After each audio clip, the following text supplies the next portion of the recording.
What is up, guys? It is Bucky and welcome to your 14th intermediate Java tutorial. And in this tutorial we're going to be going over a data structure called a stack. Now what a stack is it pretty much can be closely related to a stack of dishes. Now you know whenever you're doing dishes and you put a new dish on the pile of old dishes, it's always placed on the top of the pile or the stack. And in Java terms we refer to this as pushing a dish on the stack. So what pushing means is putting something on top of the stack. And whenever you take a dish off of the stack, what Java calls this is popping a dish off the stack. So you always have pretty much a stack of methods or collection calls or anything you have, and whenever you put something on it, it's called pushing, and whenever you take something off it, it's called popping. So the easiest way to pretty much learn this is through a demonstration, so that's what I'm going to do. In order to create a stack, just go ahead and we import this in Java util, but just go ahead and press stack, and then go ahead and we're going to make our data a string because it's the easiest, and you can name it anything you want. I'm going to name mine stack, how creative, and then go ahead and put new stack, and then go ahead and put string in here.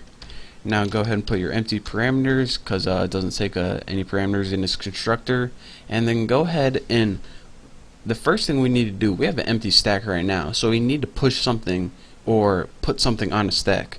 So go ahead and put stack, and then we can call methods right from here.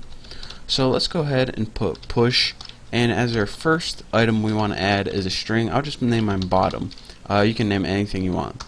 So now after this, let's just go ahead and print out the stack after everything we push or pop from it, and this can allow you to see what's going on.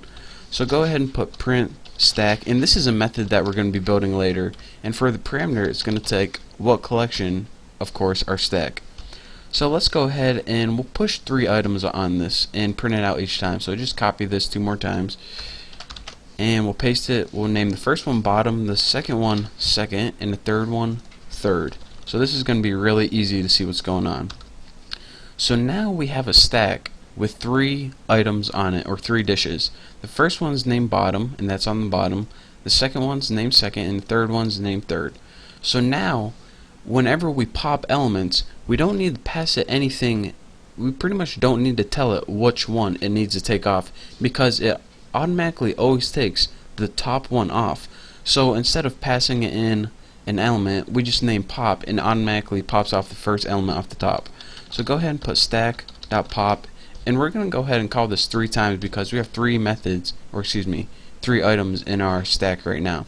So go ahead and call pop, then go ahead and print stack. Just copy that and paste it, and let's go ahead and do this 3 times. And what this will do is, what we did here is populate the stack with 3 items, and then by popping it 3 times we removed all 3. So now outside your main method, we're going to want to go ahead and build a new method called print stack.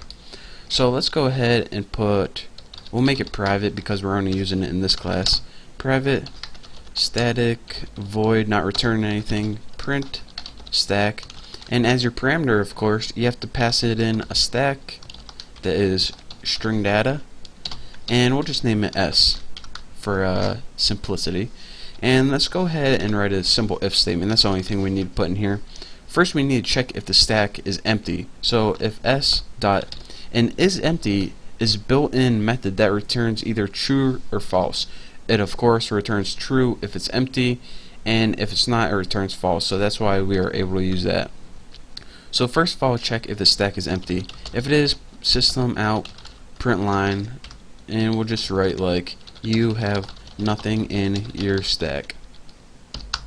And now we can go else. So this else code is going to run as long as there's anything in our stack. So let's go ahead and put system out print format would probably be the best print for this. And for the format, go ahead and put %s, and this is going to be the stack. And just go ahead and put top and then a new line. So whenever we see top, we know that this is the top of the stack. And for your arguments, just pass it s. So you can actually pass an entire stack as a single string variable. So that's a cool thing in this. So let's go ahead and run this and see what it looks like.